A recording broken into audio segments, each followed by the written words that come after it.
Jadi sore ini, ya untuk teman-teman yang belum tahu, program Rembuk Filsafat Mingguan ini adalah eh, program eh, mingguan tentunya dari lingkar studi filsafat Kogito. Nah, LSF Kogito ini adalah eh, komunitas studi filsafat yang berbasis di Fakultas Filsafat Universitas Gadjah Mada.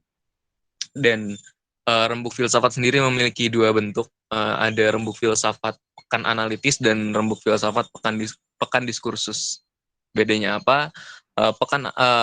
Rembuk filsafat mingguan pekan analitis itu di mana um, pemantik dan para peserta diskusi itu menganalisis paper dari luar selain yang dibuat oleh pemantik. Sedangkan diskursus sendiri adalah pemantik memaparkan paper yang dibuat oleh si pemantik itu sendiri. Itu ada dua perbedaan itu.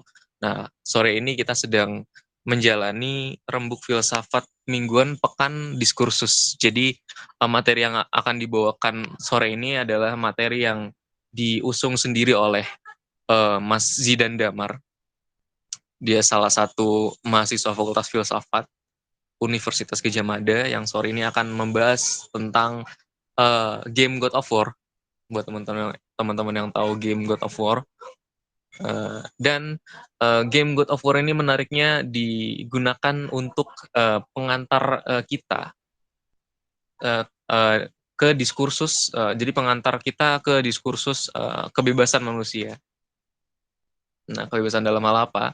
Kebebasan dalam menentukan pilihan hidup, menentukan apa yang akan dilakukan di uh, masa yang akan mendatang, apakah itu ditentukan oleh takdir atau tidak dan bagaimana seterusnya itu nanti dipaparkan lebih lanjut oleh Mas Zidan Damar gitu. Oke, tanpa berlama-lama lagi kita masuk ke sesi pemaparan materi dulu oleh Mas Zidan. Mas Zidan sendiri sudah siap atau di sana masih Oke, agak? siap. Cek, Oke. cek. Ya jelas suaranya ya, Mas Bovi. Sudah Mas, silakan Oke, dipaparkan. mantap. Langsung aja ya. Eh, Dikulum-dikunya, selamat sore semuanya. Kenalin, nama aku Damar. Di sini aku bakal bawain tentang God of War dan status kebebasan manusia. Langsung saja ya. Jadi di sini God of War itu merupakan game besutan Sony Santa Monica Studio yang berlatar mitologi Yunani kuno. Karakter utamanya itu Kratos. Nah ini karakter utamanya. Merupakan seorang prajurit Spartan yang membunuh keluarganya sendiri akibat karena ia mengirim sumpah serapannya ke dewa Ares. Nah ini benar. Ini dewa Aresnya, dia tuh ngirim sumpah serapahnya gitu loh. Kan dia sempat perang sama kaum barbarian gitu kan. Perang sama kaum barbarian. Nah di sini tuh dia tuh kalah pasukan, kalah strategi dan lain-lain. Nah ini dia kan di sini sempat bingung mau gimana gitu. Akhirnya dia minta ke Dewa Ares buat nolongin si Kratos ini, yaitu dengan tadi itu nyerahin semua hidupnya ke Dewa Ares alias sumpah serapah itu. Oke lanjut. Ada adegan di mana si Kratos ini muncul kembali karena ia sudah berhasil membunuh The Sister of Fate. The Sister of Fate ini adalah semacam makhluk pengendali benang takdir gitu. Iya, apa pengendali benang takdir. Lalu, sorry, dia di sini tugasnya adalah mengendalikan benang takdir, lalu merubah benang takdir tersebut ke masa di mana ia dibunuh oleh Zeus. Nah ini di sini, ini kan dia balik lagi ke masa di mana ia dibunuh sama Zeus. Sebelumnya kan, ya ini perang dulu sama si The Sister of Fate, nanti bakal aku liatin di bawah ada pic-nya soalnya. Nah ini di sini tuh dia udah berhasil ngendalin benang takdir, lalu dia memutar kembali masa lalunya ke fase di mana dia dibunuh lagi oleh Zeus. Nah ini akhirnya kan dia di sini perang lagi gitu. Nah singkatnya sesuai namanya itu sendiri, benang takdir itu digunakan untuk mengendalikan semua takdir, baik itu para Titan, dewa maupun manusia itu sendiri termasuk si Kratos. Sebelum Kratos dapat mengendalikan benang takdir ini, dia itu harus membunuh si benang takdir itu atau The Sister of Fate. Perjalanan Kratos sebelum itu dimulai saat ia tergiring oleh hasutan yang dilakukan Dewa Perang Ares supaya menghancurkan dan membakar desa tempat ia berasal serta membunuh keluarganya sendiri. Nah, bentar. Nah, tadi apa? Nah, ini si Kratos malah minta sumpah serapannya sama Ares itu malah minta dibantu gitu. Nah, ini tuh di sini tuh dia kepancing sama hasutannya si Dewa Ares gitu buat ngebunuh keluarganya dengan dalih dia ini mau dijadiin the true warrior gitu pasukannya sesungguhnya, makanya itu dia di sini ngebunuh sanak keluarganya sendiri padahal sebelum itu udah diperingatin gitu sama si Pramal gitu. Katanya si Pramal ini ada kekuatan yang enggak dia tahu di situ dan si Kratos ini nggak bisa mengendalikan kekuatan itu gitu. Nah, dia tuh kegiring ke arah kuil itu, ke arah kuil. Nah, di dalam kuil itu ada kekuatan yang oke sebentar. Share screen-nya hilang. Oh iya, share screen hilang. Sorry. Oke, mantap. Terkelihatan belum Mas Bavi? Nah, udah Mas Idan. Oke, tadi sampai mana ya? Sorry, aku lupa ya. Tadi sampai mana ya? Mungkin sampai sini aja ya. Oh iya, tergiringnya dia ke kuil. Nah, di kuilnya itu sebenarnya ada kekuatan yang tadi aku bilang itu kekuatan yang besar, kekuatan yang emang nggak bisa dilawan sama si Kratos ini. Mana ya? Nah, ini kan dia posisi lagi mau bakar desa sekaligus kuil-kuil yang udah digiring atau disuruh sama si dewa perang tadi itu si Ares itu. Nah, ini sebenarnya di sini tuh juga dia tuh udah diperingatin sama Ramal itu kalau jangan masuk ke kuil, jangan ngerusak apa-apa di kuil gitu karena di dalam ada kekuatan yang nggak bisa ia lawan atau ia tembus gitulah. Nah, tapi dia ini tetap bersikeras, tetap ingin masuk ke kuil itu terus membabat habis isi dalamnya dan ya dia tuh nggak mengindahkan gitu loh. Dari refleksi terhadap adegan dalam kutipan tadi timbul pertanyaan deterministik yang bahkan terpikir dalam benak Kratos itu sendiri, yaitu apakah Kratos tidak memiliki kebebasan dalam menjalani hidupnya. Determinisme sendiri adalah konsep di mana segala sesuatu yang terjadi memang sudah sepatutnya terjadi alias sudah ditentukan sebagaimana mestinya. Holbach misalnya berpendapat bahwa sebaliknya manusia tidaklah bebas, sama seperti segala sesuatu di alam dunia ini. Manusia tidak luput dari determinisme yang sungguh-sungguh universal. Bagi Holbach, orang yang mengatakan bahwa dirinya merasa bebas adalah ia yang memiliki pengakuan yang hayal.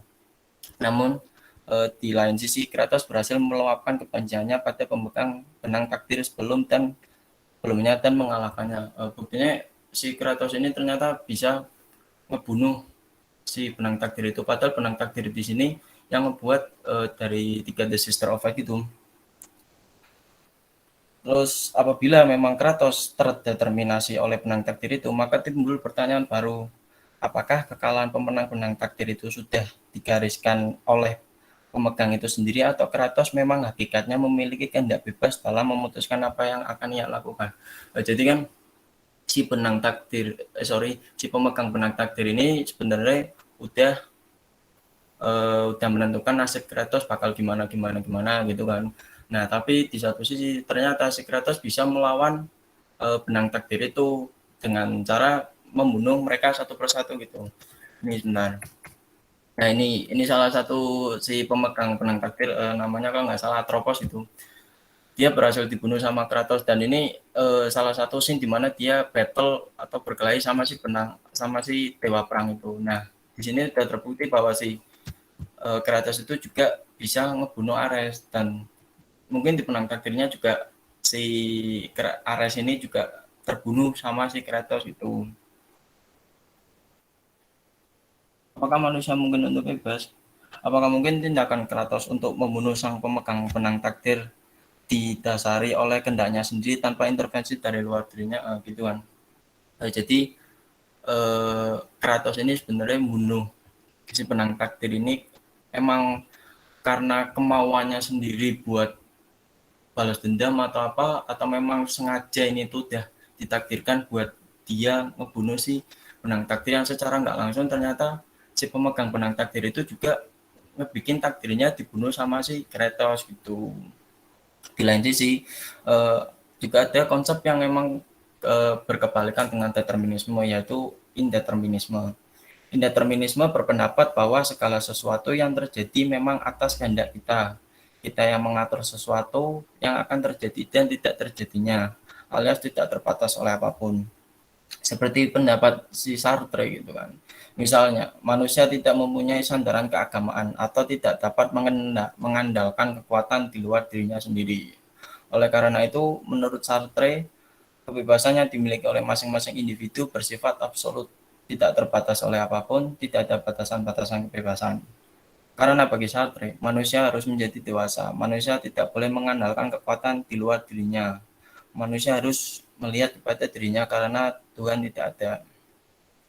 Jadi dari pemaparan yang mungkin bisa saya sampaikan dari kekurangannya mungkin itu aja sih.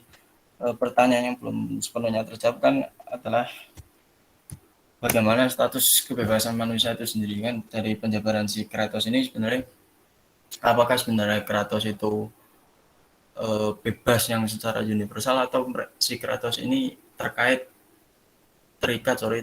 dengan benang takdir itu. Soalnya kan buktinya si pemegang benang takdir ini juga terbunuh sama si Kratos gitu kan, padahal dia kan memegang benang takdir yang mana dia juga bisa bikin benang takdir buat si Titan lah atau si dewa atau si manusia gitu. Berarti kan secara nggak langsung sang pemegang benang takdir ini udah menuliskan garis besar takdirnya bahwa takdirnya si pemegang benang takdir akan dibunuh oleh si Kratos gitu.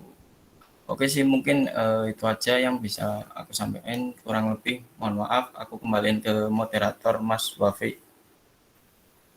Oke, terima kasih Mas Zidan, luar biasa ya. Jadi kita selain dari buku akademis belajar filsafat bisa dari game gitu ya. Nah tadi Mas Zidan sudah memaparkan soal determinisme dan indeterminisme dengan diantarkan oleh gagasan-gagasan dari game God of War tadi. Itu tadi God of War 2 ya kalau nggak salah Mas Zidan ya. Yoi.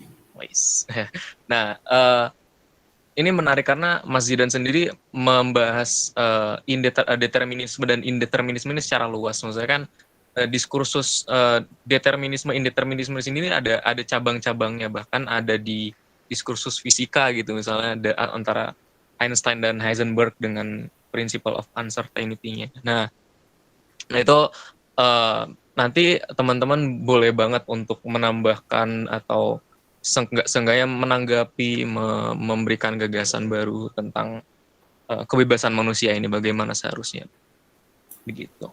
Oke. Dengan ini sesi diskusi dibuka, silakan teman-teman yang ingin menanggapi atau bertanya, mungkin ada yang belum jelas dari pemaparan gamenya mungkin. Silakan. Mantap, itu ada Mas Neo itu Mas Wafi. Oh ya, silakan Mas Neo mau Mas Neo. berpendapat. Halo, selamat sore Mas Zidan, Mas Wafi. Selamat sore Mas Neo. Ya, apa? Nih pemaparannya jenengan Mas Zidan ini luar biasa, menggugah sekali. Apa namanya? Terima kasih. Jujur sendiri aku juga masih bergelut dengan hal ini gitu. Di satu sisi aku percaya bahwa aku sebagai seorang Katolik diminta untuk percaya bahwa aku ditakdirkan Tuhan untuk bebas. Berarti aku diminta Tuhan untuk free will. Tapi di sisi lain aku tidak bisa melihat gitu di mana sisi manusia itu sungguh-sungguh punya free will. Tapi kenapa bisa kemudian aku mengatakan demikian? Karena begini Mas, aku ada perbedaan definisi dengan jenengan masalah determinisme dengan indeterminisme. Kalau aku melihat apa yang jenengan paparkan tadi, perkara apakah Kratos itu kemudian bisa bertindak di luar kemampuan dirinya, atau dengan kata lain bertindak melawan takdir dan kemudian dia membunuh sang pemilik takdir itu tadi, itu dengan istilah fatalisme. Jadi kalau di dalam kekristenan mungkin beberapa denominasi Kristen itu mengakui ada yang namanya fatalisme itu, tapi dengan nama predestinasi, misalnya Calvinisme, terutama Calvinisme em, klasik ya, yang benar-benar baru muncul dari John Calvin, dan Calvin nulis di Institutionnya, kalau saya nggak salah, mohon dikoreksi, ya bahwa segala sesuatu yang ada di dunia ini sudah ditentukan oleh Tuhan, bahkan termasuk keselamatan itu sudah Tuhan tentukan. Kontrol manusia, semua tindakan manusia, it's based on God's will, dan manusia hanya tinggal menjalani hidup saja sesuai dengan apa yang Tuhan sudah tentukan itu. Tapi di sisi lain kemudian yang menganut pandangan yang serupa ini, yang kemudian akan kupaparkan dan yang kupercaya ini, itu ada gereja yang justru gereja-gereja yang tradisional, misalnya gereja Katolik, kurasa juga di gereja Ortodoks mengakui demikian. Jadi kami mengakui bahwa kami adalah orang-orang yang bebas, tapi tidak kemudian kita ini bebas sebebas-bebasnya. Kalau Marx bilang itu manusia bertindak sesuai dengan hakikatnya, yaitu kita bebas dan universal, tapi kita juga tidak boleh lupa bahwa kita ini hidup dalam suatu kondisi. Kita ini ada given conditions on us yang kemudian membuat kita bertindak seturut dengan apa yang terjadi di belakang gitu. Misalnya hari ini aku lapar, kemudian aku datang ke kontraannya Bima ini, di kontraannya Bima aku makan Malatax. Nah, kenapa aku makan Malatax? Karena kosnya Bima dekat dari Malatax. Kenapa aku datang ke kos Bima? Karena aku mau main sama Bima. Jadi tindakan-tindakanku, kendati kemudian memilih secara bebas untuk datang ke kos Bima dan makan Malatax sama Bima, tetap ada alasan di belakang. Dan itulah yang kemudian dikenal sebagai determinisme. Lebih jauh lagi, ada seorang dosen dari Washington University, aku lupa siapa namanya, dia nulis jurnal bahwa yang dia sebut dengan determinisme yang demikian itu dia tambahi belakangnya, yaitu determinisme ilmiah. Nah, menurutku Mas, Kratos itu cenderung adalah orang yang menganut determinisme ilmiah itu. Kendati kemudian dia digoda oleh pemilik takdir atau dia ditentukan oleh sang pemilik takdir untuk membunuh keluarganya, kalau aku nggak salah nangkep tadi, tapi kemudian dia bisa melawan sang takdir itu sendiri yang sebenarnya maya, dan menunjukkan bahwa sebenarnya takdir itu tidak ada, tapi aku juga tidak bebas. Dia kan nggak randomly ngebunuh orang yang ngasih takdir itu kan. Dia juga nggak randomly ngebunuh keluarganya kan. Ada hasutan yang membuat dia membunuh keluarganya, dan ada dorongan pula yang membuat dia kemudian membunuh sang pemilik takdir. Yaitu dia sudah membunuh keluarganya dan digoda oleh Ares dan seterusnya dan seterusnya.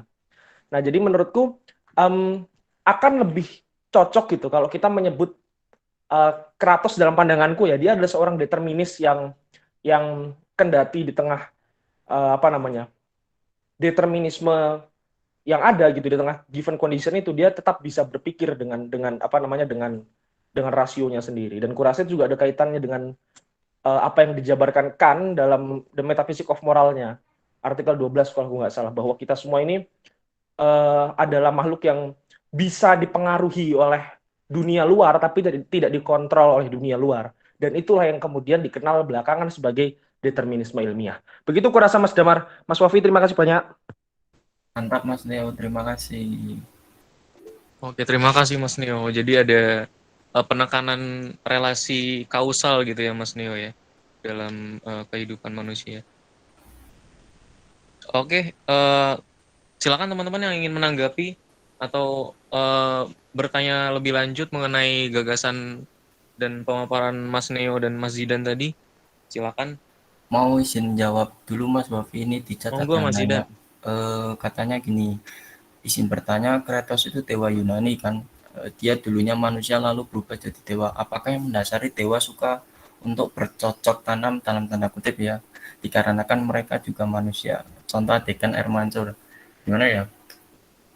Aku pernah dengar ini penjelasannya kenapa sih Kratos atau mungkin dewa-dewa yang lain suka bercocok tanam. Cuman aku lupa pastinya kenapa, tapi insya Allah bakal aku jawab sebisa aku ya. Kalau nggak salah si Zeus ini emang si Zeus ya, yang terutama yang emang sering bercocok tanam dalam tanda kutip, dia itu emang karena kegiatannya atau kesukaannya emang gitu, kesukaannya jadi emang bercocok tanam, entah itu dengan para manusia, entah itu dengan para dewa, atau bahkan sesama manusia setengah dewa gitu ya. Jadi kegiatan bercocok tanam yang dilakukan para dewa ini mungkin bisa dikatakan hobi lah gitu, hobi atau mungkin sekitar iseng gitu ya Mas Renaldi. Maaf kalau kurang jelas.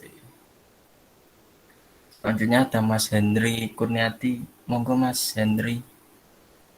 Sama-sama Mas Penalti. Monggo Mas Henry. Terima kasih banyak kesempatan dan pemaparannya Mas Damar dan Mas Wafi.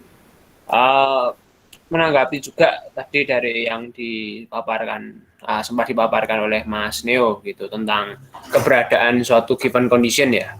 Betul bahwa gereja-gereja tradisional termasuk gereja ortodok pun mengakui bahwa memang manusia itu bebas, tetapi tidak kemudian bisa bebas tanpa dalam pengertian lepas dari given condition-nya gitu.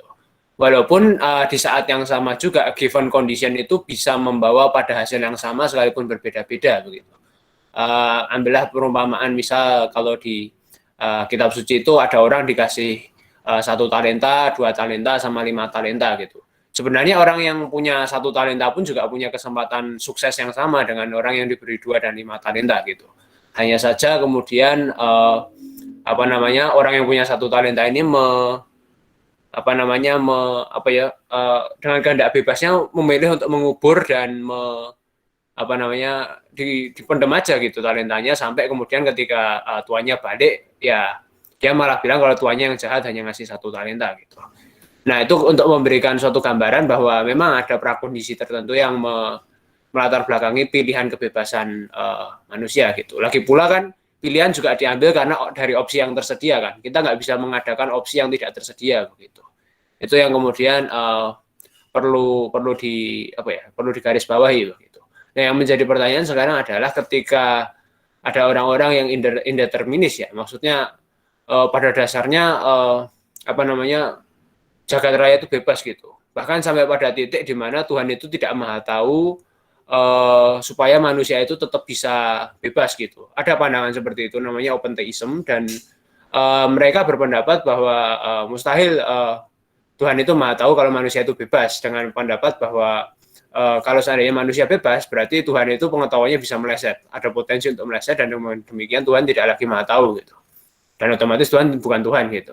Nah, yang jadi permasalahan adalah bagaimana ketika kaum indeterminis ini bisa mengadres isu soal given condition itu gitu. Kalau untuk orang-orang ya misalkan ambil contoh Kratos tadi gitu, sebenarnya nggak cuma penggambarannya di Kratos ya. Misalkan nanti di Asia Timur juga itu bisa digambarkan misalnya Dewa Yama, kemudian yang sebelum reinkarnasi kemudian divonis mau jadi babi atau jadi apa gitu. Kalau jadi babi jadi patkai gitu. Nah itu kan sebenarnya upaya-upaya irasional untuk menjelaskan kenapa kok ada suatu given condition gitu.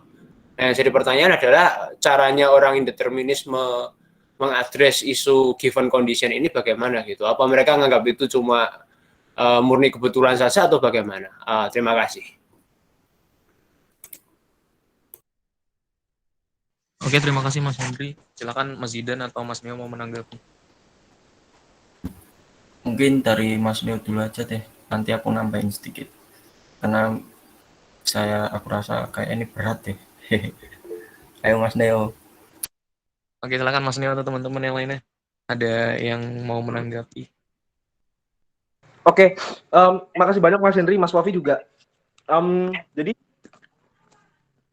apa yang dikatakan sama Mas Henry tadi benar bahwa seperti ku jelaskan di awal bahwa memang ada given condition yang mengatur manusia dan bagaimana sih kemudian orang indeterminisme itu memandang given condition itu sendiri kan pertanyaannya gitu. Aku melihatnya gini Mas.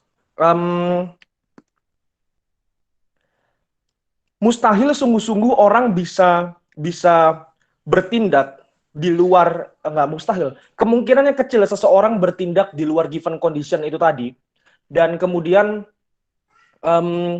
membuat suatu tindakan yang dia katakan sungguh-sungguh bebas gitu. Bahkan dalam salah satu penelitian neuropsikologi pun itu menemukan bahwa bahkan sebelum manusia bertindak ada gejolak atau ada gelombang terlebih dahulu yang kemudian memicu otak manusia untuk mengeluarkan suatu rangsangan yang mana kemudian rangsangan itu menghasilkan tindakan. Jadi bahkan sampai pada tingkat neuroanatomi sekalipun indeterminisme yang sungguh-sungguh naif seperti itu tidak bisa dipertanggungjawabkan. Jadi kurasa kalau ada salah satu kata, aku pernah diskusi sama mahasiswa Unpad, beliau bilang gini, indeterminisme itu adalah sebuah pemahaman yang mencoba untuk membuat Tuhan seakan-akan terlihat tidak bersalah, tapi di satu sisi justru menjerumuskan Tuhan itu sendiri kepada pribadinya yang lain. Jadi kalau ditanya bagaimana kemudian orang indeterminisme memandang, ya sampai sekarang pun penjelasan mengenai bagaimana kemudian given condition itu dipertanggungjawabkan oleh mereka itu juga belum pasti gitu. Kalau argumennya, ada salah satu seorang teolog, kurasa juga teman-teman yang sering nonton YouTube familiar dengan orang ini, namanya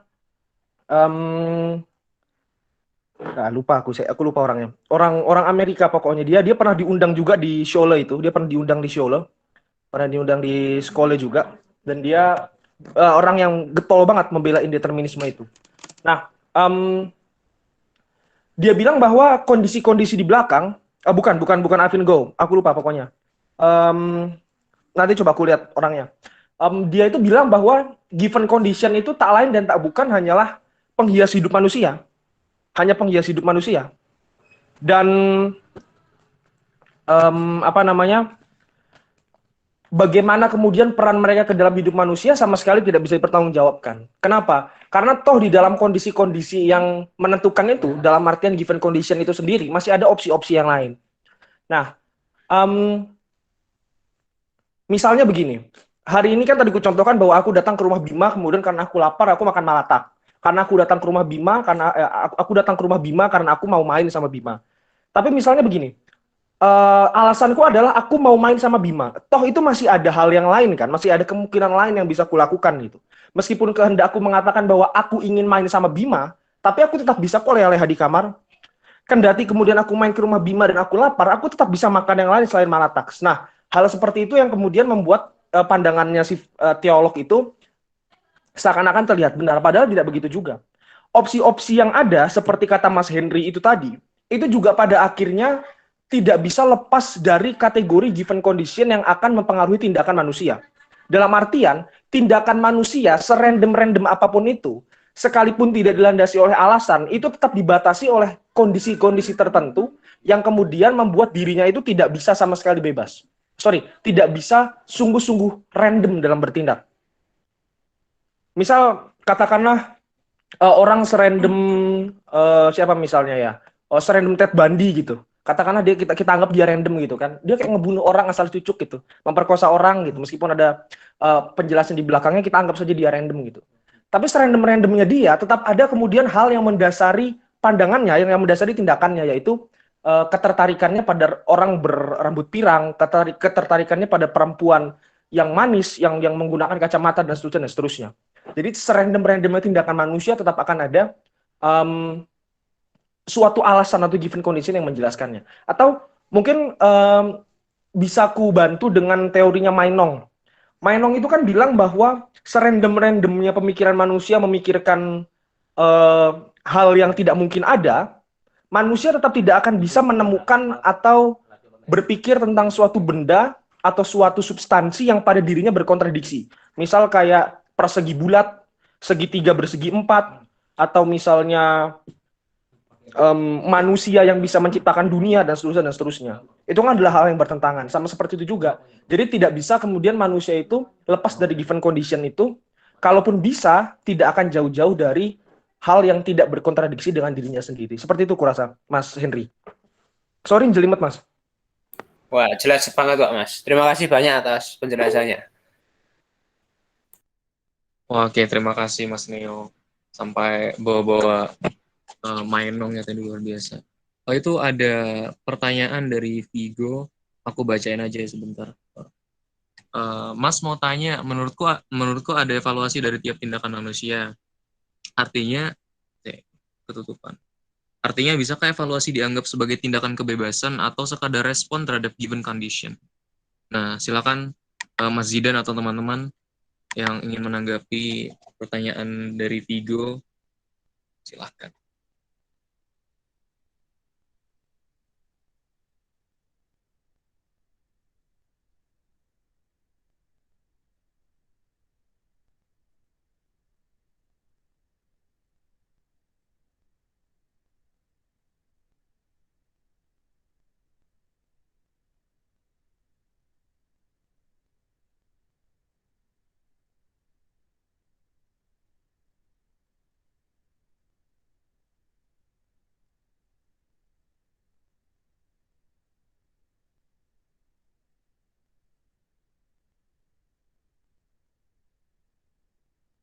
Silakan teman-teman. Ada yang mau menanggapi? Jadi di sini Vigo mempertanyakan tentang kedudukan evaluasi tindakan gitu ya. Misalnya tindakannya Mas Neo tadi, dia lapar terus kebetulan ingin main ke rumah Bima, akhirnya dia memutuskan untuk ke kontrakan Bima dan makan di Malatax, dan itu misal aku orang tuanya Neo, terus aku mengevaluasi gitu ya. Nah itu mengevaluasi tindakan Neo gitu misalnya. Nah itu apakah bagaimana kedudukan tindakanku gitu ya dalam mengevaluasi Neo makan burjo bersama Bima gitu ya Vigo ya pertanyaannya. Ya Mas, kurang lebih kayak gini nih aku jelasin coba Oke, singkat ya. silakan Vigo. Misalnya aku melakukan suatu tindakan demi usaha mendapatkan PTN kemarin. Aku nih maba tahun 2021. Nah, Luar aku biasa. gagal. Aku gagal di SBMPTN. Artinya aku punya kebebasan untuk mengevaluasi diriku atau lebih baik aku menyerah aja, nggak usah kejar lagi di UTUL UGM. Nah itu kira-kira apakah hal itu dapat disebut sebagai tindakan kebebasan atau kegagalanku kemarin juga disebut given condition dan juga itu cuma respon terhadap apa yang udah ditakdirkan aja gitu. Dan sudah semestinya aku emang masuk UGM gitu. Kira-kira gimana? Nah gitu ya. Nah silakan Neo untuk menanggapi. Ya, halo Vigo, salam kenal. Apa namanya? Tindakanmu untuk utul itu kemarin, ya jelas itu adalah given condition. Jelas adalah sekedar hasil dari kemudian bagaimana kamu menanggapi kegagalanmu kemarin kan. Tapi gini, aku mengkritik pandangan, aku nggak setuju dengan kamu bilang bahwa semestinya. No, harus digarisbawahi bahwa determinisme dalam pandanganku dan determinisme yang diakui juga oleh mayoritas orang, dan waktu itu Mas Dimas bersyukur banget aku menyadarkan aku tentang kesalahan pandanganku atas determinisme itu. Ya bahwa dalam determinisme itu tetap ada kemungkinan manusia terlibat dalam sejarah. Ya ada kemungkinan manusia untuk memberikan kontribusinya dalam sejarah. Jadi dalam determinisme itu bahkan para determinis percaya bahwa manusia itu bisa merubah jalannya sejarah gitu. Bisa merubah jalannya bagaimana masa depan. Determinisme percaya itu. Tapi yang tidak dipercaya oleh determinisme adalah bahwa manusia itu bisa bertindak too random gitu loh, kayak randomly tanpa alasan melakukan suatu tindakan. Nah, yang kutambahkan lagi tadi di awal adalah kendati manusia bisa melakukan tindakan randomly, tidak berbasis pada suatu alasan, toh juga dia itu masih bisa toh dia itu tidak bisa kemudian melakukan tindakan yang pada dirinya berkontradiksi. Misalnya kok tindakan yang pada dirinya sendiri berkontradiksi? Mau merokok tapi tidak berasap, nah itu kan tidak bisa dilakukan. Atau misalnya apalagi mau datang ke rumah pacarku tapi aku tidak punya pacar, itu kan berkontradiksi pada dirinya sendiri, jadi tidak bisa dilakukan dan tidak mungkin dalam kerangka apapun gitu. Nah, hal-hal seperti itulah yang kemudian tidak dimungkinkan. Nah, tapi kalau kembali lagi kepada pandanganmu tadi, apakah kamu memang seharusnya semestinya masuk UGM? No, enggak. Kalau misalnya karena kegagalanmu di SNM, di SBM, tapi kemudian kamu milih untuk ikut SIMAK, ya kamu akan masuk UI, insya Allah. Atau kalau Tuhan merestui. Nah, karena given condition kamu gagal itulah, akhirnya kamu ikut UTUL. Bukan cuma given condition gagal SBM SNM ya, tapi karena kamu gagal SNM SBM plus kamu mau masuk UGM, maka kamu ikut UTUL. Seperti itu. Gitu gue pandanganku gue. Kalau mau disanggah lagi monggo silahkan. Jadi kira-kira sebenarnya evaluasi ini Mas nggak bisa dikondisikan atau nggak bisa di approve sebagai sebuah kehendak bebas juga Mas ya? Kamu punya kehendak bebas, Go. Tapi kehendak bebasmu itu based on given condition. Kan kamu nggak randomly kemudian misalnya apa ya? Oke, katakanlah kita berada dalam kerangka given condition yang merely Indonesia gitu, yang hanya Indonesia. Dalam artian yang hanya mungkin untuk kamu raih itu Indonesia gitulah, yang hanya di pikiranmu itu Indonesia gitu. Kalau misalnya given conditionmu itu hanya Indonesia, kan nggak mungkin toh suatu hari kamu akan kuliah di Australia atau kuliah di Inggris gitu. ambil contoh gini deh, misalnya Vigo sekarang kita hidup di era di mana kita belum kenal pesawat, belum kenal internet, belum kenal segala macam. Vigo terisolasi di Indonesia. Kemudian Vigo mau masuk PTN. Yang Vigo tahu PTN itu hanya ada di Pulau Jawa. Di luar Pulau Jawa tidak ada PTN, di luar Indonesia tidak ada daerah lain. Hanya Indonesia satu-satunya negara atau satu-satunya daerah yang eksis di dunia. Kan dalam kondisi seperti itu tidak mungkin kemudian kamu itu memikirkan bahwa oh aku ingin kuliah di Inggris. Sementara kamu tidak tahu Inggris itu ada. Nah seperti itu. Jadi kehendak bebasmu itu nggak random, Go. Kehendak bebasmu itu tetap ada alasan yang melandasi. Kayak aku bilang tadi, meskipun kamu gagal gitu ya, di UGM, tapi kalau kemudian kamu memilih untuk simak UI itu monggo. Tapi lagi dan lagi ada alasan, misalnya karena oh di UI itu hidupnya hedon, kamu senang hedon. Atau misalnya lagi karena di UI itu dekat sama tempatmu dan itu lebih puas kalau kamu masuk UI daripada masuk UGM karena anak UI kelasnya lebih tinggi dari UGM. Misal gitu. Nah, kayak gitu kira-kira. Oke, makasih Mas ya. Oke, luar biasa. Itu Mas Eduardo, silakan tadi raise hand ya. Habis itu Mas Akmal boleh. Silakan Mas Eduardo.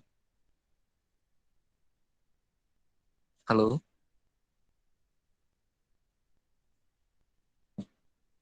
Oke, kayaknya ada gangguan jaringan. Silakan Mas Akmal, ingin masuk. Halo Mas, Halo. terima kasih. Salam kenal semuanya. Saya mau sedikit menanggapi mengenai pendapatnya dari Mas Neo tadi dan terkait pertanyaan mengenai evaluasi itu bisa masuk free will nggak? Saya jadi ingat salah satu teorinya Harry Frankfurt tentang self evaluation itu. Nah di sini mungkin persis banget sama yang dimaksud sama pertanyaan ini bahwa apakah evaluasi ini masuk ke bisa dikategorikan sebagai bentuk free will. Di situ Frankfurt bilang bahwa uh, ketika kita memiliki pilihan pertama gitu, kemudian karena suatu hal pilihan pertama itu tidak memuaskan kita, kemudian kita melakukan evaluasi. Nah, bentuk evaluasi terhadap pilihan pertama yang akhirnya menciptakan keinginan kita untuk melakukan opsi kedua. Misalkan kalau saya sederhanakan, kenapa sih kok aku kemarin ngelakuin ini? Harusnya aku melakukan ini gitu kan. Nah, itu kan bentuk evaluasi. Di sini Frankfurt bilang bahwa keinginan kita, rasa keinginan kita untuk melakukan tindakan opsi kedua atau opsi lainnya ini karena tindakan pertama tidak cukup memuaskan keinginan kita, itu bisa dikategorikan sebagai free will. Tapi ketika dalam tataran praktis, bahkan ketika kita kembali ke masa lalu dan kemudian akhirnya menolak untuk melakukan tindakan pertama, kemudian melakukan tindakan kita yang kedua ini, itu bukan sepenuhnya sebagai free will. Jadi free will hanya muncul ketika kita melakukan evaluasi dan memiliki keinginan untuk melakukan tindakan lain selain tindakan yang telah kita lakukan gitu. Nah, tapi selebihnya kalau kita melakukan tindakan yang anggaplah tindakan kedua, ketiga dan seterusnya, itu nggak termasuk sebagai free will, karena itu free will ini justru misalkan kita yang tadi melakukan tindakan kedua karena kita gagal dan tidak puas dengan tindakan pertama yang kita lakukan, itu adalah bentuk given condition kita. Maksudnya tindakan kedua itu kita lakukan karena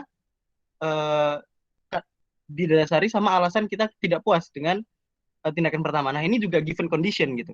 Jadi kalau misalkan saya boleh mengajukan pertanyaannya dari Robert Kane tentang free will itu, orang-orang indeterminis itu hanya benar ketika mereka bisa menjawab kondisi apa yang free will itu kondisi apa di mana satu tindakan benar-benar tidak memiliki sebab, tidak memiliki kausal gitu.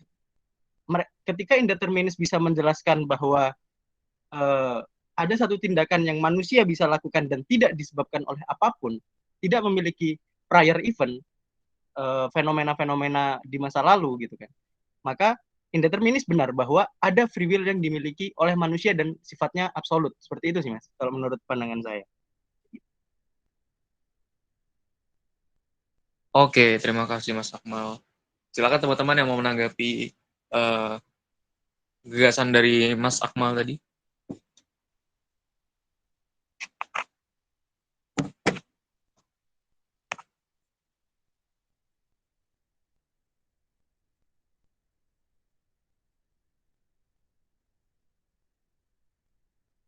Oke, aku tadi agak trigger soal sempat Mas Akmal nyenggol soal pendefinisian deh. Boleh aku nyenggol sedikit ya. Nanti kalau teman-teman ada yang mau menanggapi tinggal raise hand atau langsung open mic. Aku tadi sempat aku asal senggol aja sih, maksudnya kayak ada unek-unek yang sedikit mengganjal di benakku. Apa kemudian uh,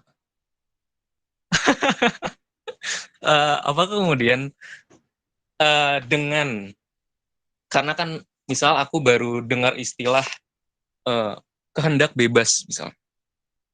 Aku baru dengar istilah kehendak bebas dan dari given condition dalam tanda kutip yang tadi sempat disenggol itu, misalnya aku punya latar belakang budaya yang membuat aku mendefinisikan istilah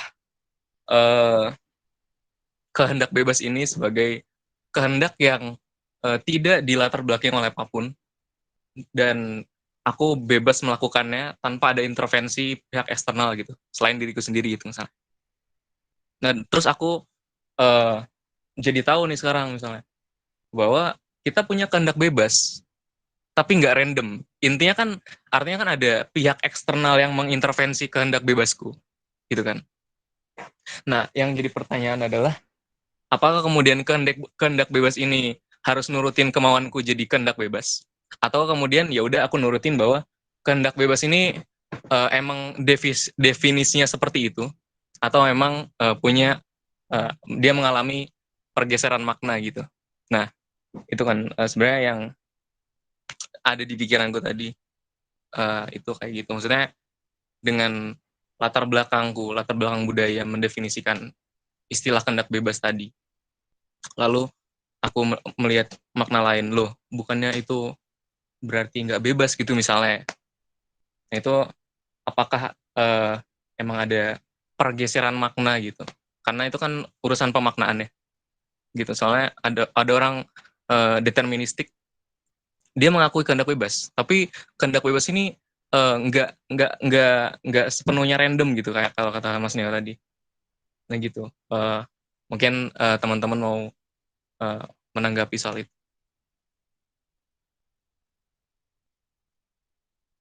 Oke, silakan teman-teman, ada yang mau berpendapat lagi gitu mungkin.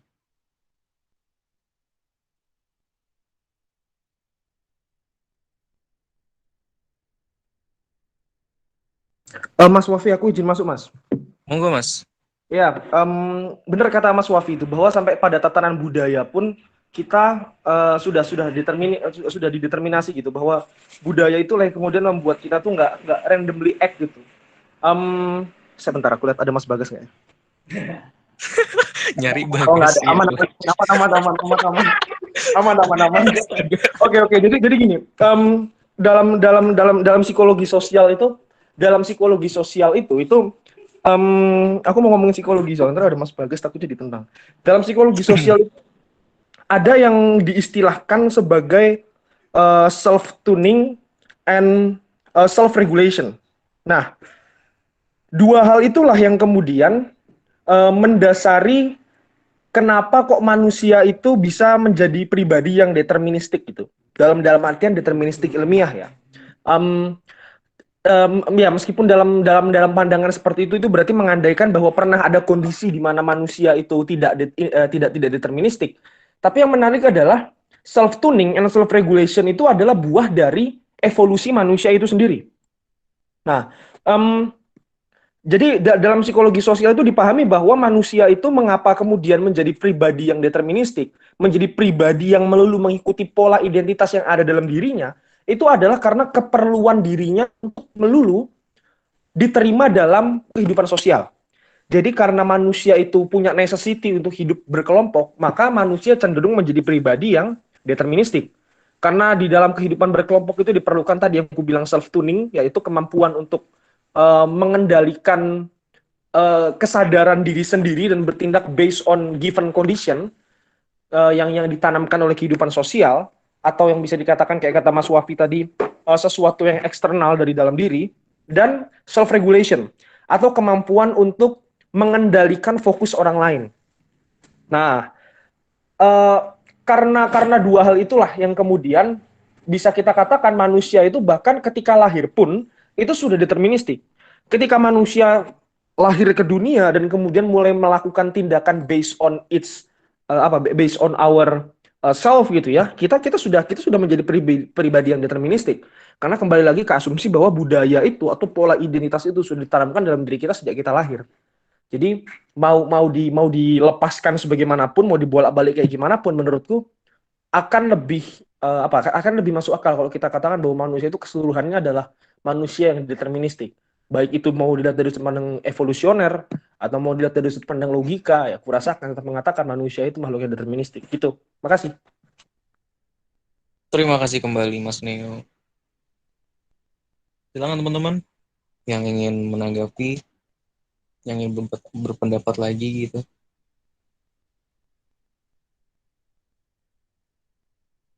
Mungkin ini bisa buat Mas Neo atau teman-teman lain yang kira-kira mendalami bidang ini. Sayangnya Mas Bagas nggak ada karena aku mau nyenggol sedikit tentang fisika. Tapi mungkin teman-teman ada yang punya latar belakang dan emang lagi belajar gitu. Ada di masa kontemporer ini kemudian ada muncul ya seperti yang aku bilang tadi di awal bahwa diskursus kebebasan manusia ini nggak cuma ada di filsafat, salah satunya di fisika. Dan fisika sendiri aku nggak tahu ini tindakan yang buru-buru atau enggak dari fisika, tapi mereka mengeklaim bahwa perdebatan antara determinisme dan free will ini sudah terpecahkan oleh fisika, spesifiknya oleh itu tadi principle of uncertainty. Itu kan kritik terhadap teori Einstein, aku lupa sih, tapi intinya ada perdebatan di sana. Apa kemudian kan tadi setelah kita ikuti diskusinya determinisme terlihat menang di sini gitu. Nah, apa kemudian mungkin teman-teman atau Mas Neo ada tanggapan tentang aku nggak bisa menjelaskan lebih lanjut tentang ini. Yang aku tahu bahwa mungkin aku mau pakai pandangan positivisme logistik yang sedikit yang sedikit banyak di sini. Kan fisika itu kalau bisa kita lihat ilmu yang melihat dunia secara fisik dan yang dalam tanda kutip terbukti gitu. Apa kemudian dengan klaim fisika bahwa dengan membawa teori uncertainty-nya tadi bahwa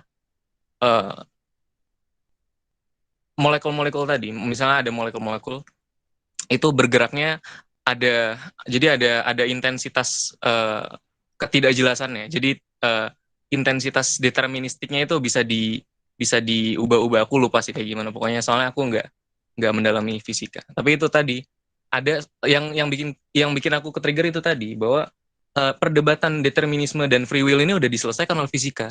Spesifiknya dengan teori of principle of uncertainty tadi. Nah, itu mungkin menurut teman-teman gimana soal itu? Karena kita kan sedang mendiskusikan filsafat gitu. Nah, di fisika nih ada nih nimbrung gitu misalnya bahwa principle of uncertainty tadi. Itu kira-kira gimana? Yang mendukung indeterminisme ya tadi. Jadi bahwa sepenuhnya kita punya free will, atau kemudian dengan penjelasan Mas Neo tentang indeterminisme tadi, ya tentang determinisme tadi, kita punya kehendak bebas tapi punya given condition gitu misalnya. Nah, given conditionnya misalnya ada satu eksperimen misalnya, dia nembakin laser, terus dia dijepit sama, jadi kayak makin sempit space dia si lasernya masuk, semakin menyebar gitu lasernya tadi. Itu apakah emang ditentukan oleh hukum alam gitu misalnya kan, given conditionnya jadi hukum alam gitu misalnya, atau gimana? Itu aja. Silakan teman-teman. Sedikit pantikan yang agak ngawur tapi mungkin bisa dibahas.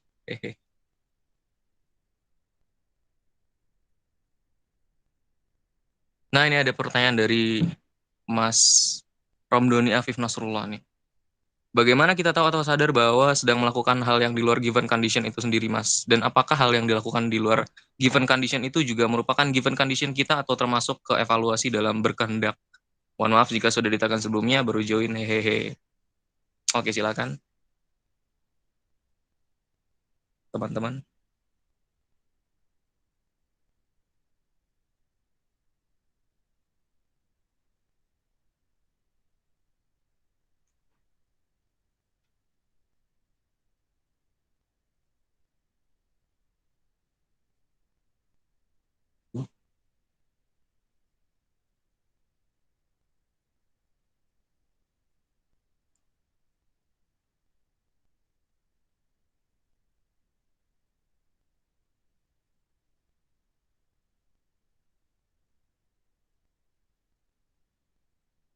Waf, kalau nggak ada yang masuk, aku izin masuk, Waf. Silakan Mas Neo, sangat di welcome. Oke, sorry guys, kalau aku banyak ngomong guys. Soalnya seru ini. Kami sangat senang, Mas. Oke, terima kasih banyak Mas Wafi. Silakan Mas. Iya, iya. Ini apa namanya? Pertama gini, em, tidak bisa. Pertama-tama kan tadi kerangkaku adalah Mas Ramdhani kok nggak salah. Nggak mungkin manusia itu bertindak di luar given condition itu sendiri kan. Jadi bagaimana kemudian kita bisa mengetahui bahwa kita melakukan tindakan di luar given condition itu pada dirinya sendiri itu bertentangan, kurasa. Ya, itu lucu gitu. Kecuali nanti mungkin ada rekan determinisme yang menjelaskan apa namanya, bagaimana sih sebenarnya kita bertindak di luar given condition itu sendiri. Kemudian apakah tindakan yang dilakukan di luar given condition itu merupakan given condition itu sendiri? Dan kemudian apakah dia itu apa tadi katanya bisa sorry, apakah dia juga merupakan evaluasi dalam berkehendak?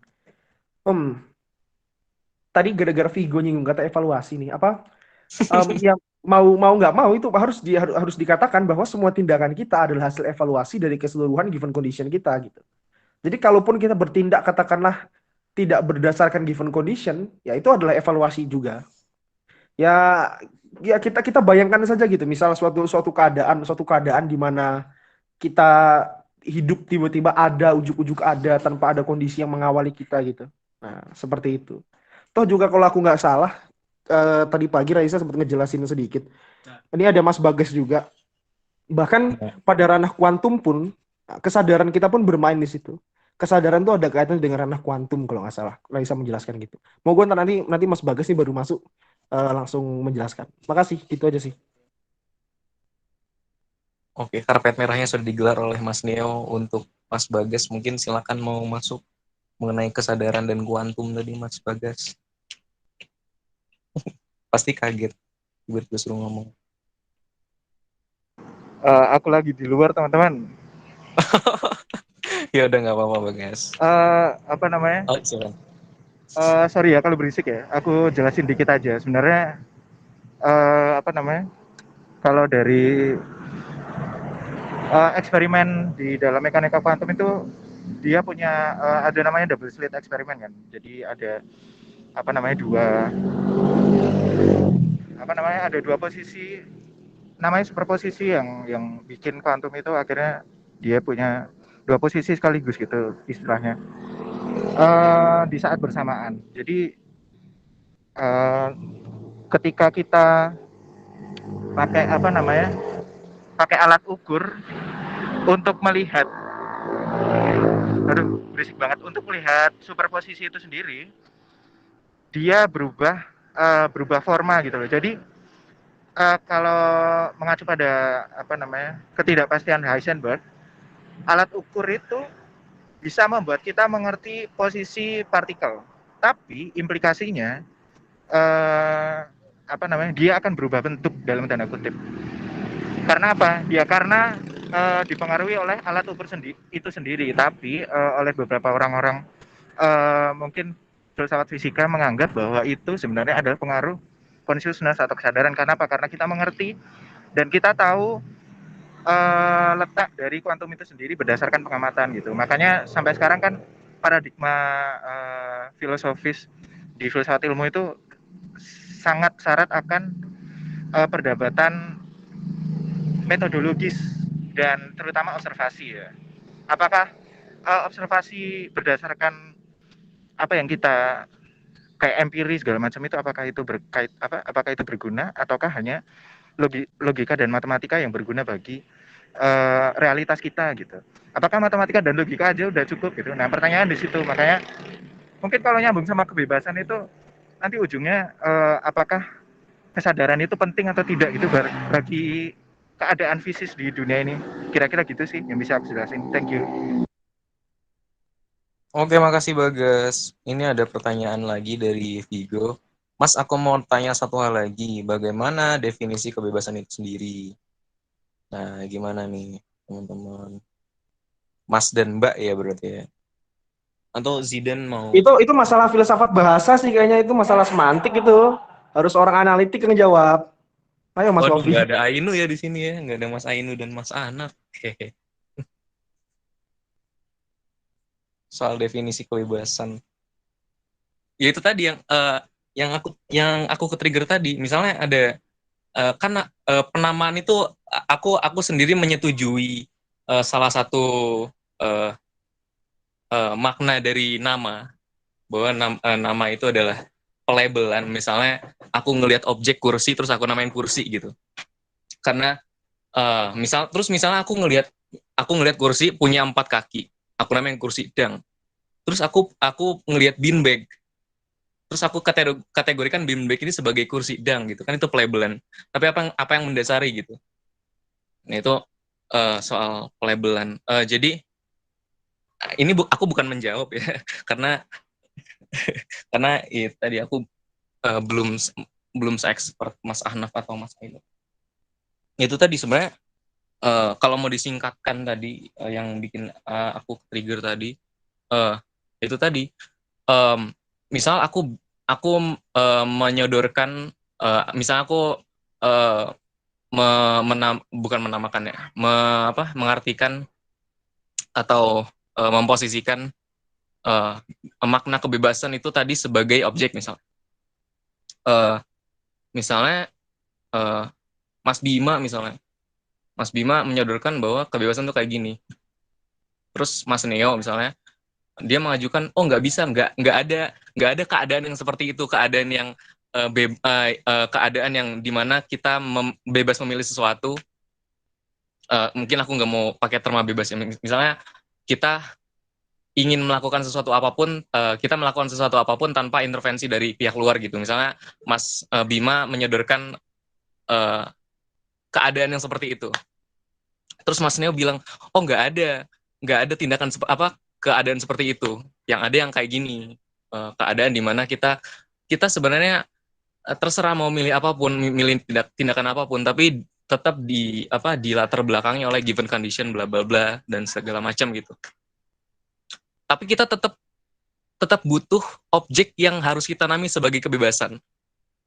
Jadi aku sendiri mendistingsikan antara yaitu tadi objek dan nama. Kita butuh keadaan yang menjadi makna kebebasan, karena kalau kebebasan ini nggak punya makna, jadi nonsense. Kita sendiri kan kasarnya butuh ya tadi butuh keadaan yang dinamai kebebasan. Kita ada terma kebebasan, tapi kita belum punya keadaan yang tepat untuk dinamai sebagai kebebasan. Nah itu tadi yang jadi permasalahan itu. Apakah kemudian objek A yang disodorkan oleh Bima ini pantas untuk dinamai sebagai kebebasan, sedangkan keadaan yang disodorkan oleh Mas Bima ini sendiri nggak ada gitu. Yang ada yang disodorkan oleh Mas Neo gitu misalnya, bahwa itu tadi nggak bisa kayak gitu, nggak mungkin. Yang mungkin kayak gini bla bla bla dengan segala penjelasannya. Oh ya udah, karena kita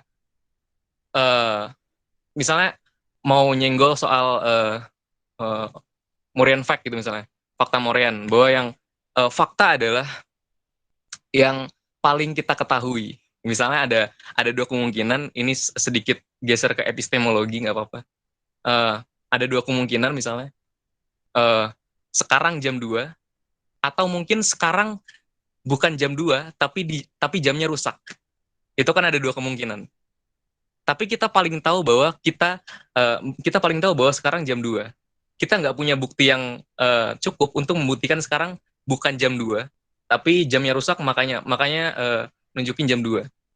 Misalnya gitu. Misalnya yang jadi Morean fact tadi adalah objek dari Mas Neo tadi, bahwa keadaan yang bla bla bla ini bla bla bla bla bla ini yang paling kita setujui dan paling cocok di benak kita, misalnya satu forum ini adalah masyarakat seluruh dunia gitu misalnya, kita paling setuju dengan pendefinisian Mas Neo ini, maka dari itu oh ya udah kita tempelin aja nih nama kebebasan ke pendefinisian dari Mas Neo Dang gitu kan. Jadilah kebebasan adalah bla bla bla bla bla bla dengan penjelasan Mas Neo tadi, karena yang paling kita ketahui, maksudnya yang paling make sense lah gitu ya, singkatnya paling make sense adalah penjelasan Mas Neo gitu misalnya. Itu sih soal pendefinisian. Jadi itu tadi mungkin yang bisa aku coba fafifukan adalah itu tadi soal pendefinisian sebenarnya itu tadi ditambah bahasa kan nggak sempurna ya. Kita nggak bisa secara keseluruhan, secara general gitu menggenggam realitas dengan bahasa kita. Gitu. Nah gitu sih, Vigo. Gimana?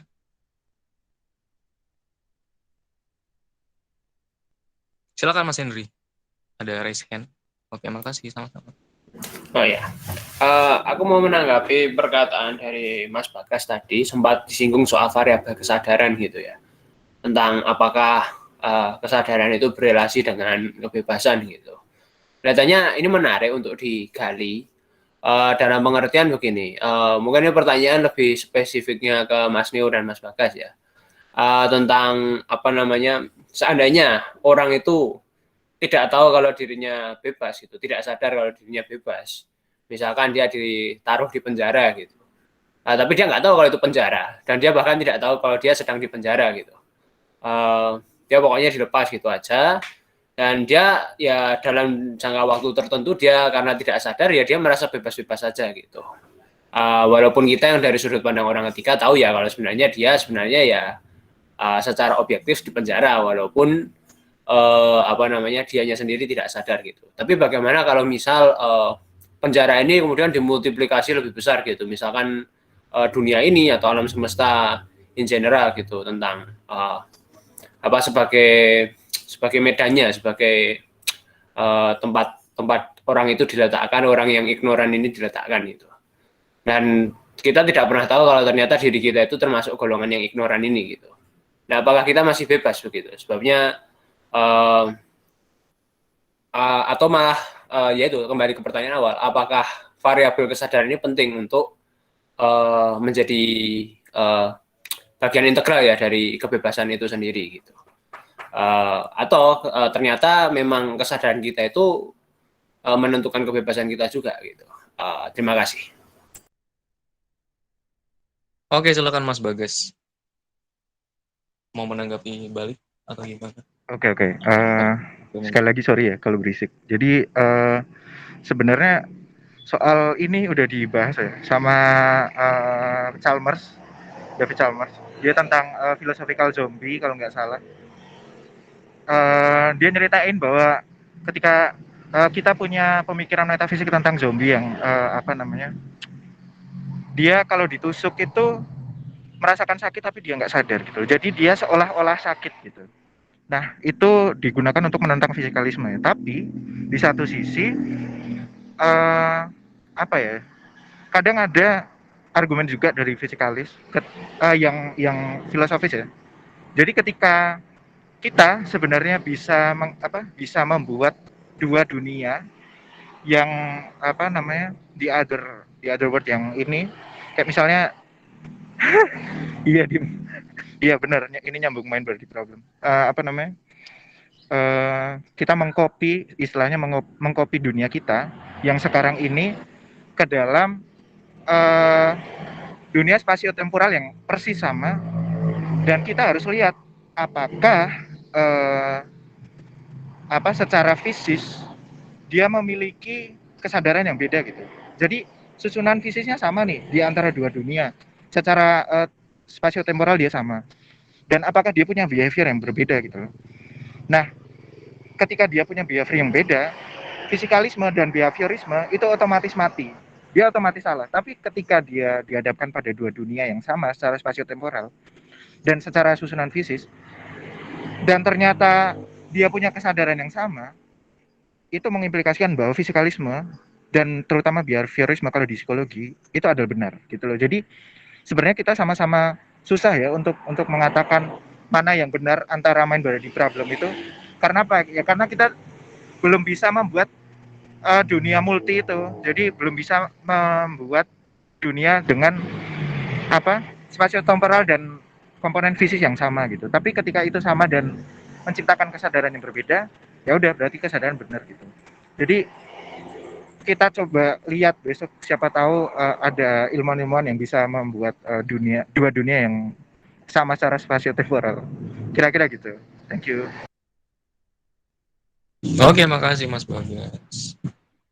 Gitu, mungkin dari Mas Hendri ada tanggapan lebih lanjut atau pertanyaan baru gitu dari teman-teman? Aku rasa cukup. Terima kasih penjelasannya Mas Bagas. Oke, terima kasih kembali Mas Henry. Tadi kalau nggak salah ada pertanyaan lagi ya di chat setelah Vigo. Dari Mas Ramdhani Afif Nasrullah lagi. Jadi kebebasan berkehendak merupakan hal yang semu jika semuanya masuk given condition. Nah, apakah kebebasan dengan penjelasan mengenai given condition tadi dan seterusnya, apakah kebebasan berkehendak merupakan hal yang semu gitu? Nah, gimana teman-teman? Sepertinya kita perlu model logics. Ya silakan teman-teman.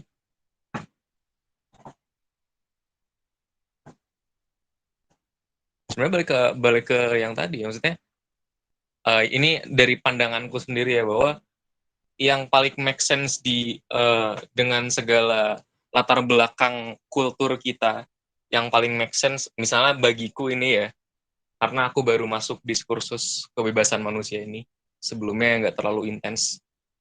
Misalnya untuk stage ini, aku yang paling make sense bagiku adalah penjelasan bahwa kita bebas tapi ditentukan oleh given condition gitu. Itu yang paling make sense buatku. Akhirnya aku melabeli kondisi itu sebagai kebebasan gitu. Maksudnya jadi bukan hal yang semu. Jadi ini bagiku ya. Jadi kebebasan itu sendiri kita namai kebebasan karena itu yang paling make sense. Jadi ada pergeseran properti di sini. Jadi misalnya sebelum penjelasan ini, misalnya aku memaknai kebebasan sebagai kondisi yang memiliki properti bebas tanpa intervensi dan fully internal gitu misalnya.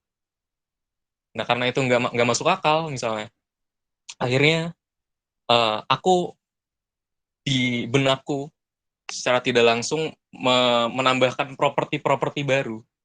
Jadi tetap bebas, tapi dengan intervensi given condition, dengan intervensi latar belakang kultural gitu misalnya. Gitu. Kalau aku kayak takdir mualak. Aku kurang mendalami hal itu sih. Tapi aku mungkin tadi cuma menanggapi lewat yang aku cukup dalami. Kayak gitu aja.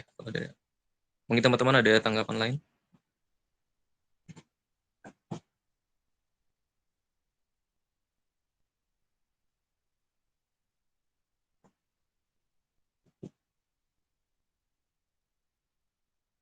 Kayak Dimas tadi mau masuk soal itu ya, model logik.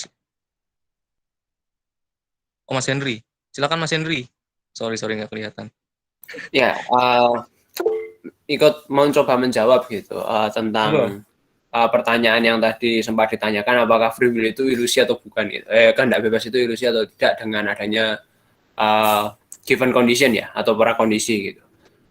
Sebenarnya ada dua pandangan.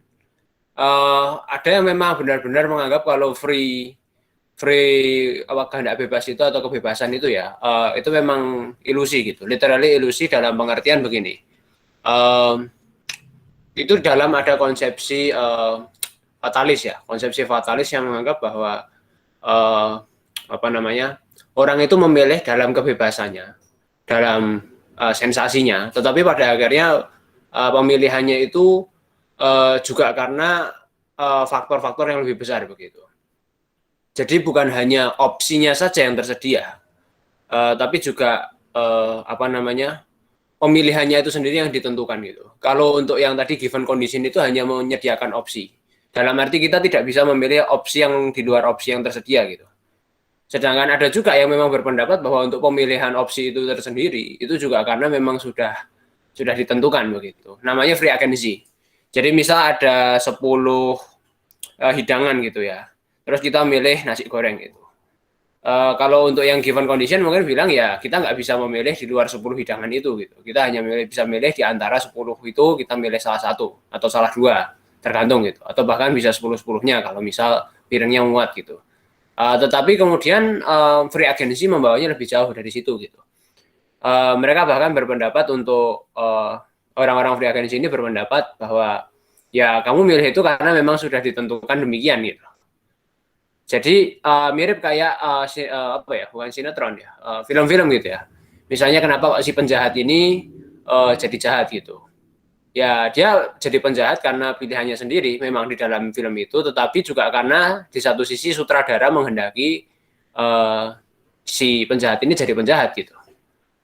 Itu untuk yang free agency. Tapi untuk yang pandangan yang klasik yang tadi sempat tradisional ya, sempat tadi saya dan Mas Neo untuk paparkan ya enggak gitu. Artinya tetap ada suatu koridor bebas gitu. Koridor yang memang ada batasan, tetapi kita tetap bisa milih gitu. Di koridor itu kita mau ke kanan atau ke kiri, asalkan tidak keluar. Kira-kira begitu dari saya. Terima kasih.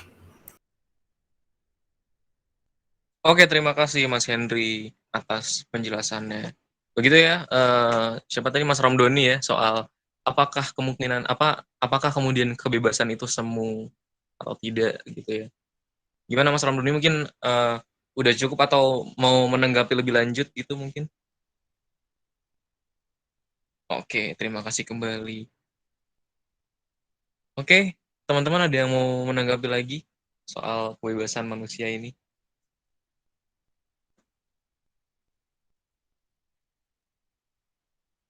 Gimana teman-teman? Karena bahasan ini cukup cukup berpengaruh pada pandangan kita terhadap kehidupan kita sendiri gitu. Silahkan, ini cukup dekat dengan kehidupan kita sebenarnya. Terima kasih Mas Zidan yang sudah mengangkat topik ini. Mungkin Mas Zidan mau masuk, mungkin ada penjelasan atau pertanyaan ke teman-teman ya di sini apa atau gimana gitu Mas Zidan?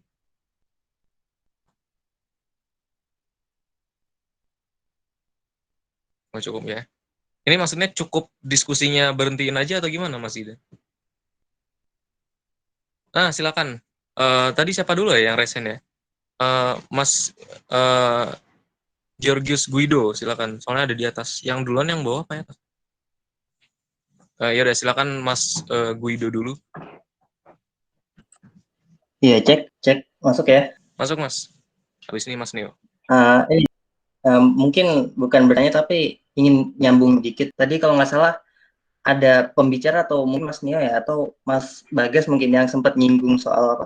Misal partikel laser ditembak melalui dua celah tipis itu nanti menghasilkan dua partikel ke dua jalur yang berbeda kalau nggak salah gitu ya. Itu berarti kalau menurut pengolahan pikir saya gitu, itu berarti semacam ini ya, semacam seperti simulasi kucing Schrödinger ya berarti. Kalau dikaitkan dengan consciousness atau kesadaran atau free will atau kebebasan berkehendak, di satu sisi kita punya free will dan di saat yang bersamaan kita juga nggak punya free will atau kalau terhadap consciousness di satu waktu kita punya kesadaran, di waktu yang lain kita nggak punya kesadaran itu juga gitu. Mungkin seperti itu atau mungkin bisa dikoreksi pandangan saya seperti itu. Terima kasih. Oke, nyambung ke fisika lagi ya. Mungkin dari Mas Bagas bisa diklarifikasi dulu mungkin atau dari teman-teman yang lain sebelum kita masuk ke Mas Neo. Oke, oke. Sebenarnya iya benar saya mention tentang itu, double slit eksperimen. Tapi sebenarnya itu tadi hanya meluruskan kalau sebenarnya ada banyak kontroversi gitu untuk mengatakan apakah ini kesalahan alat ukur atau memang benar-benar consciousness itu berefek pada realitas kita gitu. Tapi aku lebih ke yang pertama ya, yang alat ukur bisa merusak realitas itu. Tapi yang pasti sebenarnya aku berada di ini ya, berada di sama seperti tadi yang dijelaskan oleh Mas Georgius bahwa ya tadi yang aku tuliskan kompatibilis itu free will itu kita tidak berusaha untuk menciptakan realitas baru, tapi kita berusaha untuk memilih.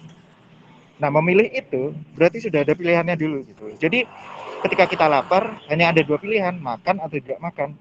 Bukan pilihannya jadi burung atau kita bisa jadi jerapah gitu. Itu bukan pilihan. Dan ketika kita keluar dari pilihan itu, nah itu baru ketidakmungkinan gitu. Jadi kompatibilis itu seperti itu. Nah, inkompatibilis itu ya determinis itu.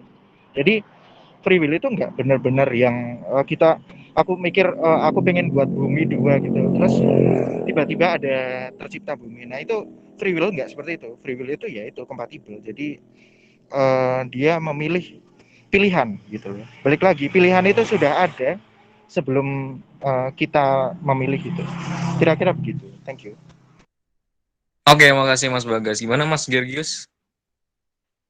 Ya Iya, berarti opsinya emang udah lebih ada duluan ya sebelum ya bener ya jelas. Makasih Mas Bagas. Oke. Mungkin ini udah banyak banget ya pertanyaan yang bisa kita jawab nanti setelah Mas Neo memaparkan pendapatnya ya. Karena tadi sudah raise hand. Silakan Mas Neo. Iya, ini sih Waf, aku mau nambahin. Mungkin ini apa persoalan determinisme ini akan jadi lebih krusial itu kalau kita bawa ke ranah aksiologis gitu. Karena kayak misalnya Kierkegaard gitu. Kierkegaard kan kemudian bergulat dengan persoalan ini gitu. Apakah kita sungguh-sungguh hanya merupakan bonekanya dari roh saja, atau apakah kita memang memiliki kebebasan dalam berkehendak kita gitu. Benar kayak kata Wafi, ini akan menjadi suatu diskursus yang sangat menentukan itu. Ya kembali lagi sih itu, ya bagaimana sih kita menerjemahkan kebebasan itu. Tinggal kita mengubah pandangan kita aja bahwa kebebasan itu seperti apa. Kalau kita memang memikirkan bahwa kebebasan itu melulu adalah sesuatu keadaan di mana kita sungguh-sungguh bertindak sebagai diri kita sendiri tanpa ada pengaruh apapun dari luar, ya konsekuensinya adalah yang terjadi seperti yang dialami Kierkegaard gitu. Kita galau saat memikirkan kata-katanya Hegel bahwa kita semua hanya merupakan bonekanya roh saja, kira-kira gitu.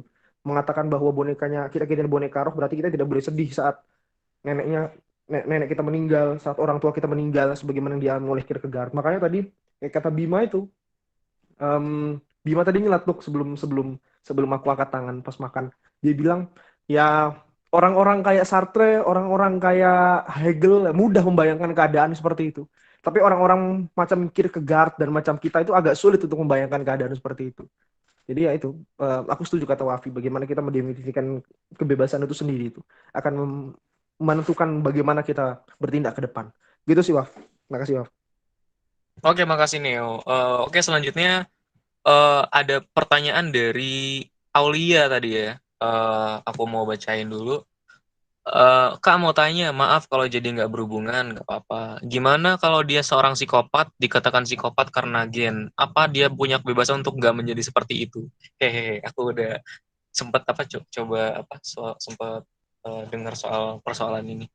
Mungkin dari teman-teman ada yang mau menanggapi, mungkin ada yang mendalami biologi mungkin bisa nyenggol, karena ini tadi apa kalau misalnya emang given kondisi ini tadi adalah gen gitu misalnya, kemudian seorang psikopat atau pembunuh massal gitu nggak bisa disalahkan atas apa yang dia lakukan gitu, karena dia udah terdeterminasi oleh gennya gitu. Silakan Mas Georgius Guido. Ya Bung, saya coba nyambung pertanyaannya Mbak Aulia ya. Apakah psikopat bisa dikatakan psikopat karena gen tuh bisa dibilang punya kebebasan atau enggak? Ini mengingatkan saya sama satu fenomena. Kebetulan saya anak hukum ya. Satu fenomena ketika satu subjek itu punya semacam penyimpangan seperti kleptomania atau kebiasaan suka ambil barang. Saya nggak bisa pakai terma mencuri karena kalau mencuri itu kan ada niat ya di situ. Jadi klepto punya kebiasaan ambil barang, nggak izin dulu ke pemiliknya.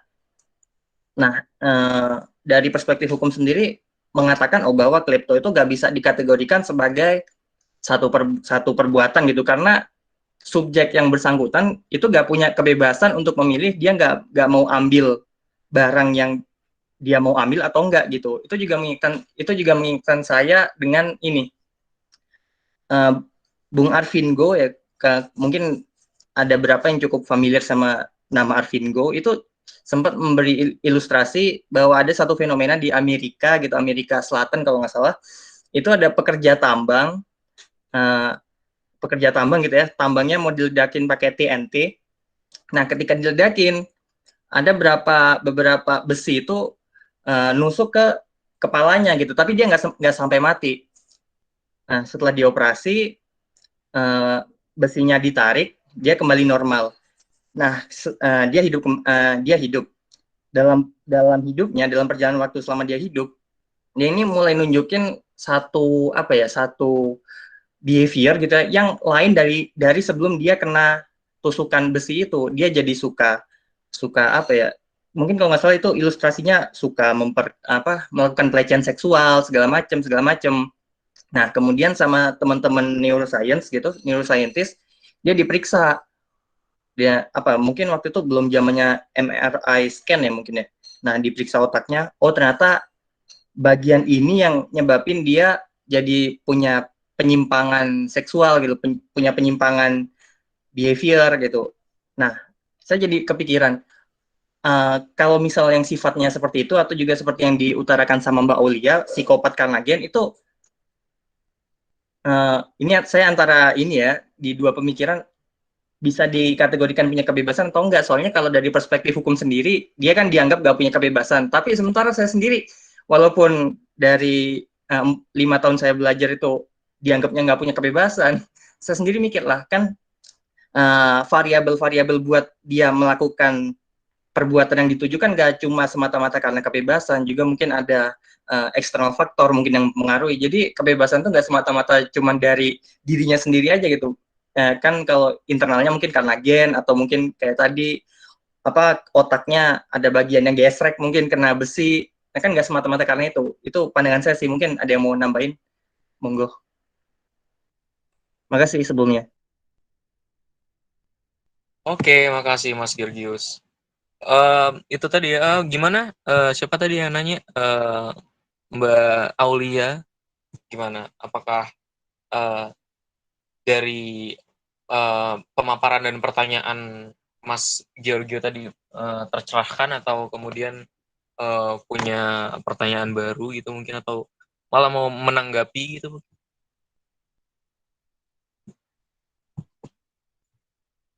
Oke, sama-sama. Jadi kalau menurut Mas Georgius ini nggak semata-mata karena gen gitu ya. Ada itu tadi latar belakang yang mempengaruhi selain gen gitu. Oke. Selanjutnya ini ada pertanyaan lagi dari siapa ya tadi? Setelah Mbak Aulia itu ada Angel Lina Tiara Puspitalova. Nah, aku bacain. Fase di mana berbagai pertanyaan mengenai kehidupan saat ini dan masa depan mulai bermunculan mengalami masa-masa kritis atas eksistensinya. Masa ini juga umumnya muncul ketika manusia tengah menjalani perempatan awal kehidupan, kalau nggak salah menurut Erik Erikson disebut quarter life crisis. Quarter life crisis. Lalu bagaimana para filsuf eksistensial menanggapi pertanyaan yang sama dengan krisis kehidupan saat ini? Nah, silakan teman-teman yang mungkin mendalami bidang ini atau setidaknya kebetulan punya jawaban akan pertanyaannya Angel ini, silakan. Ayo, pertanyaan Angel, Albert yang jawab. Silakan Mas Albert mungkin mau jawab, atau teman-teman yang lainnya.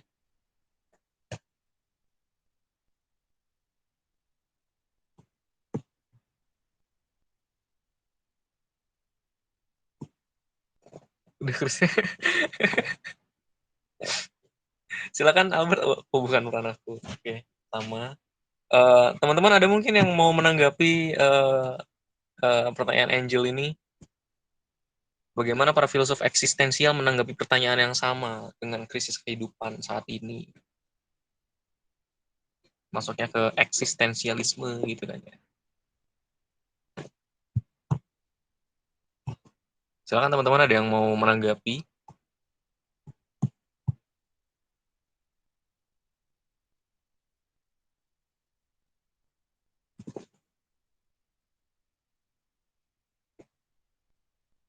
Angel mungkin mau on mic nggak untuk setidaknya menjelaskan kembali pertanyaan ini. Mungkin kalau Angel ngomong gitu lebih apa ya, seenggaknya lebih terang gitu maksud dari pertanyaannya Angel ini gimana gitu. Mungkin ada yang sebenarnya tahu tapi kurang menangkap pertanyaannya gitu. Gimana Angel? Apakah memungkinkan untuk on mic?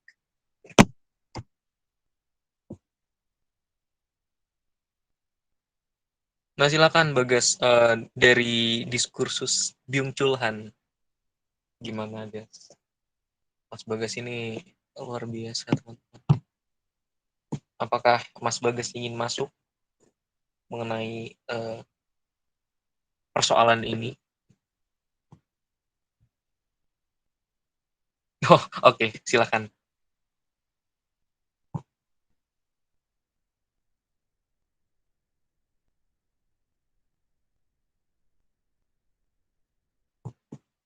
Luar biasa ya, bahasan sore ini nyenggol kemana-mana ini. Teologi, fisika, bahasa.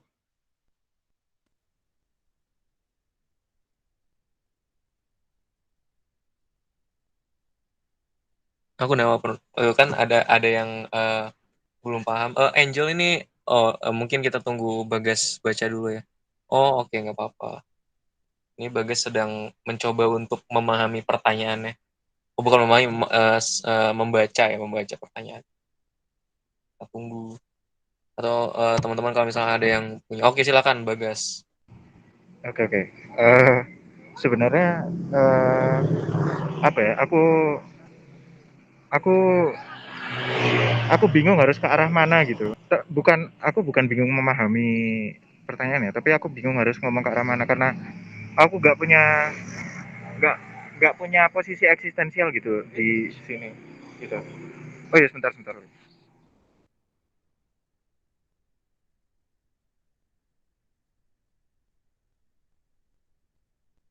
Oke, kayaknya Mas Bagas ada urusan mendadak.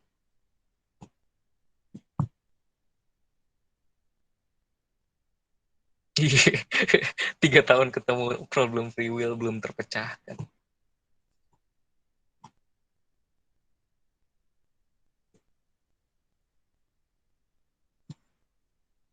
Ini tentang eksistensialisme yang luar biasa ya.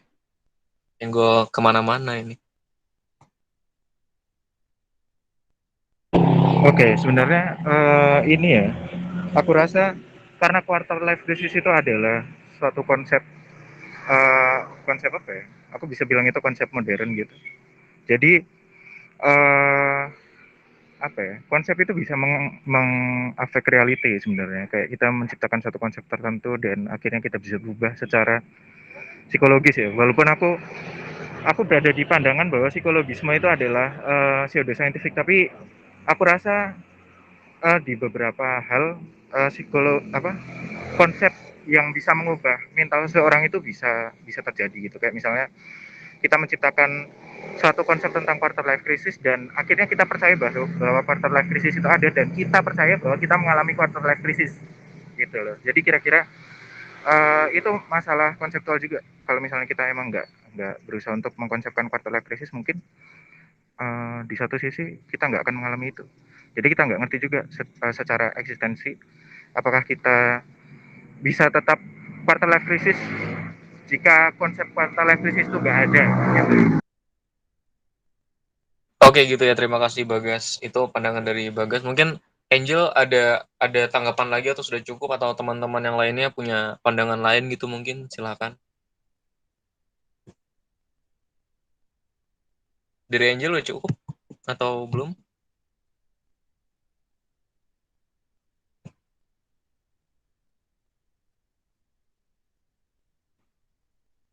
Oh, nggak apa-apa Angel, justru ya itu tadi nature dari diskusi, jarang sekali eh, netap di satu bahasan gitu, nggak apa-apa. Eh, ini ada pertanyaan lagi, ada dari forum setelah pertanyaan Angel. eh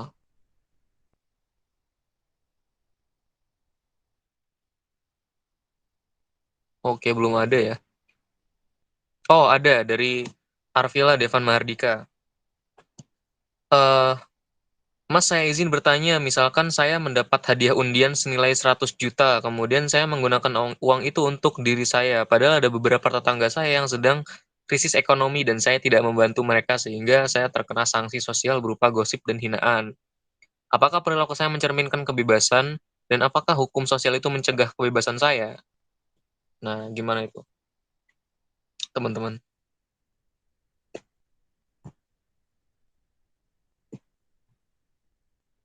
Sebenarnya em, ini kalau ada yang mau menanggapi soal apa yang diajukan oleh Arvila Dewan Mardika ini silakan ya. Em, aku mandangnya hukum dan segala situasi sosial yang timbul dari tindakan kamu itu bukan bukan pembatas tapi konsekuensi. Jadi kamu melakukan itu kan kamu tetap tetap selesai melakukan itu gitu. Maksudnya kamu tetap selesai mau menghabiskan 100 juta tanpa bagi-bagi ke tetanggamu. Tapi eh, di apa di waktu setelah kamu melakukan itu ada konsekuensi berupa hukum dan eh, situasi sosial yang ada dengan segala em, pandangan-pandangan masyarakat mengenai hal itu gitu. Nah, itu sih kalau kalau pandanganku bukan bukan eh, bukan penghambat kebebasan tapi eh, eh, sebagai konsekuensi aja, konsekuensi atas tindakanmu. Gitu. Kalau kalau menurutku gitu. Kalau menurut teman-teman gimana?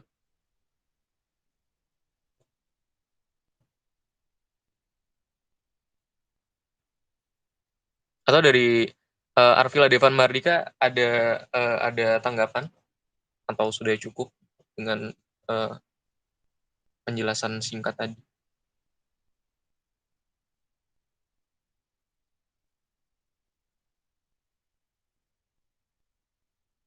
Oke, cukup jelas atau cukup menjawab?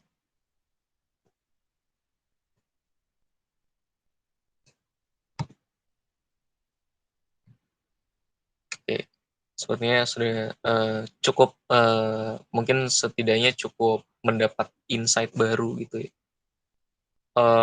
Oh iya benar banget. Kita simpan pertanyaan Angel kalau belum dijawab secara puaskan di sini. Jadi nanti jangan khawatir Angel, jangan jangan gampang puas ya, buat teman-teman di sini sih jangan gampang puas dengan jawaban yang ada. Tetap terus mencari gitu kan. Asik. Cukup jelas dan menjawab. Oke, terima kasih. Eh, Arvila. Oke, teman-teman ada tanggapan lain atau pertanyaan lain? Tadi setelah Arvila belum ada lagi ya?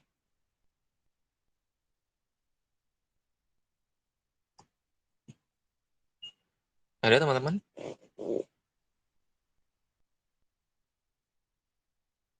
Atau dari Mas Zidan ada yang ingin disampaikan mungkin? Cukup Mas Wafi, aku ikut nyimak dulu aja dari Oke, tadi. siap siap siap. Ini kalau emang belum ada yang mau bertanya dan menanggapi, eh, ini mau disudahi aja atau kita tunggu ada yang mau bertanya atau menanggapi lagi nggak, Mas Zidan sebagai pemantik? Ya udah mau jam 5 juga. Gimana, Zidan? Ikut enaknya aja. Oke, ini forum Kalau juga. mau iya Ah, kalau mau lanjut gas oh. sampai sampai jebol baterainya gas. Baterai jebol piye, Mas? Kok gitu sholat asar ya? Aku belum sholat asar, astagfirullahaladzim. Ya Allah, maafkan aku.